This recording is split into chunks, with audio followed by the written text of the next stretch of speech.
I struggle with forgiving myself. You think that for you to forgive that person, they have to take responsibility for what they've done. But I recognize the life that he grew up in and the things that he had to deal with every day. And so I could show him grace. Weaknesses hide in the shadows of our strength.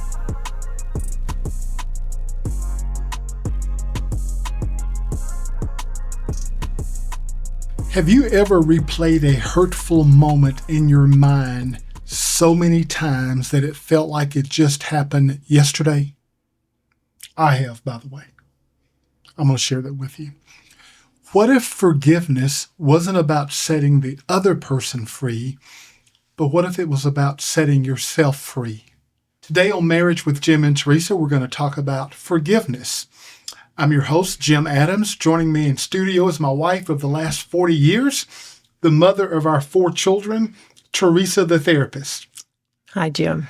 And joining us is my favorite youngest daughter, Elizabeth. There's only one youngest daughter. Thus, my favorite. So, we're going to talk about forgiveness. And this is interesting. Teresa literally rushed from the counseling center, just finishing up a conversation. So she's right out of counseling and now counseling again with our audience. Well, it's not really counseling. I told you it's not to replace counseling. You did say that. Yeah. You said this is that this is not meant to replace therapy, right. Although it can These be are therapeutic. Yes. But we don't want to make you avoid or eliminate the whole idea of reaching out to spend time with your personal therapist. Absolutely. Hey, a couple of housekeeping things. I always like to get right into it, but a couple of things. We want this show to be our show. So what does that mean? In the comments, get active. Hey, Jim, I've got a question about something that you said, or I have comments that I want to make about something that was said, or hey, I've got a question I want you guys to answer. I don't think we've missed answering or responding to any comment in the comment. So I'd love to ask you to engage with us by getting really active in the comments. So it's like a dialogue with us and you. And also, we would really appreciate if you like, share, and subscribe to the show. All right, having said that, how do you want to get us started? Forgiveness. So the purpose of this forgiveness or forgiveness journey is to help you move from the weight of resentment and unresolved pain toward freedom, peace, and emotional well-being. So that's where we want to go. Forgiveness is not about excusing the hurt or the hurtful behavior or forgetting about it. It's more about releasing the hold that the past has on you. Does that make sense? All right. You used to say something about Tony Evans. Say that. I like that. Well, I didn't remember who said it, but I don't know if he said it, but anyway, yeah. I think that's the first time I heard it. So one of the things I say about unforgiveness is unforgiveness is like drinking poison and hoping it kills your enemies. Which that doesn't make any sense. Obviously, that's not how it works. So you think by not forgiving somebody that you're punishing that person, right? But actually you aren't. Right. And in many instances, the person that you think you're punishing, they don't even know you're they're not even mad at you. Or they don't know you're mad at them. But I feel like that's more of a problem of communication. Okay. So they don't know that they may not know that they've wronged you. It certainly doesn't occupy the space in their mind like it's occupying in your mind. They, in many instances, have moved on. Mm-hmm. So, that's why I say unforgiveness is like drinking poison and hoping it'll kill your enemy. Along those lines, Dad, I'm going to take a page out of your book. Because we have a lot of definitions for a lot of different things today. We make up our own things. We make up our own words. Everything is made up these days. Well, that's not true, but we make up a lot of things today and we give words new meaning. So I think if we're going to have this conversation about forgiveness, it's really important that we define what exactly is forgiveness. What do we mean when we talk about forgiveness? Okay, what do we mean? So I think that forgiveness is a conscious choice. It is not about acting like nothing happened. It's not about minimizing the impact of that person's actions. It is a way for you to choose to release that resentment, release that bitterness, and even release that desire for revenge, which that can sometimes kind of be me, even when the other person was wrong and this is painful for you.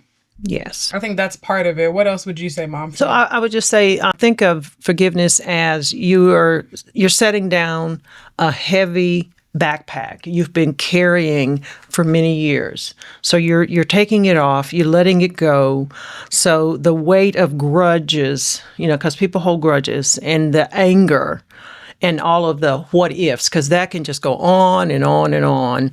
And it only slows us down and keeps us tied in the past. And we're trying to move forward with life.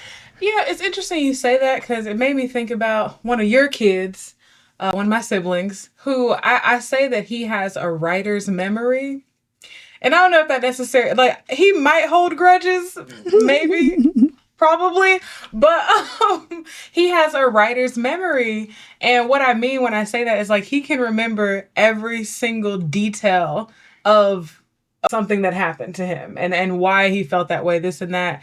And I don't have that memory. Something I like to say to myself to help me move on when somebody has wronged me is I like to remind myself the past only exists in your memories. Like, it's truly not in existence today. It only exists because we keep bringing it back up. Right now, that doesn't mean that the past can't inform on certain things in the present, but it means that what happened is no longer, it's not a living, breathing thing anymore. And so that kind of helps me move forward. Right. One of the prayer partners said something to me the other morning, or said something in her prayer. She said something like, this is the day the Lord has made. Let us rejoice and be glad in it. And she said, and we can never go back till tomorrow. This is the new day. We can never go back to yesterday. Yesterday. So, yeah, we can never go back to yesterday. I said tomorrow. But we can never go back to yesterday. And for some reason, that really hit me. You can't go back to yesterday. We won't even, whatever happened yesterday, we can still go forward. We actually did a show similar to this about 11 years ago on forgiveness, and it became the most popular show that we did. More people listen to this than any other show. So that tells me that this is a topic that a lot of people struggle with. Yes. So I like to self-reflect on these shows and look at myself and evaluate myself. I'm not aware that I struggle with forgiveness with other people. Do you think I do? I don't know. Didn't you say you had a story? Yeah, you did say you had a story. Did I say I had a story? You did. Uh-huh. At the beginning. Beginning of the episode. At the beginning, I did say that. Okay, so the story I was going to share is that while I'm not sure I struggle with unforgiveness as it deals with other people, I struggle with forgiving myself. Okay. That's something I struggle with as well. And we'll get to that. Yeah, we'll talk a little bit about that a little bit later. Let me see the notes. Oh my gosh. No, we're going to talk about We send him the notes every week. I can't be checking every email, but okay. Isn't that like kind of your job? So let's just go. So we're going to talk about forgiving yourself later. Yeah. Now's not the time. It's going to be a little bit later, almost at the end. We'll talk about doing that. Yeah. However, let's look at what forgiveness is not. Okay. It's not reconciliation. So reconciliation requires two people, one who forgives and the other who's willing to take responsibility, change, and rebuild trust. So forgiveness is something you can do on your own, right? You can forgive someone even if they never apologize, even if they've passed away, or even if it's not safe to allow that person back in your life. I would say this is probably why people struggle with forgiveness, because they expect this is new information. Yeah.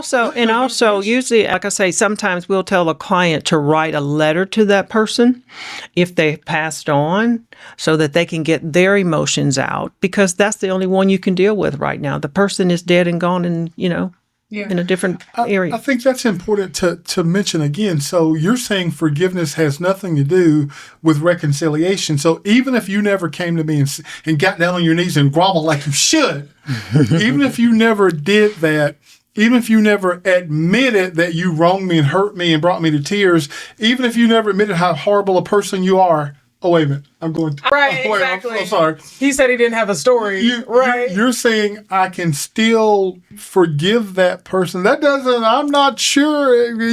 Hey, that seems like a stretch. But that's why I said that this is probably the number one reason that people struggle with forgiveness, because you think that for you to forgive that person, they have to take responsibility for what they've done. And that's the only way I'm going to forgive them. But what Mom is telling us is that is called reconciliation. That's not actually forgiveness. Right.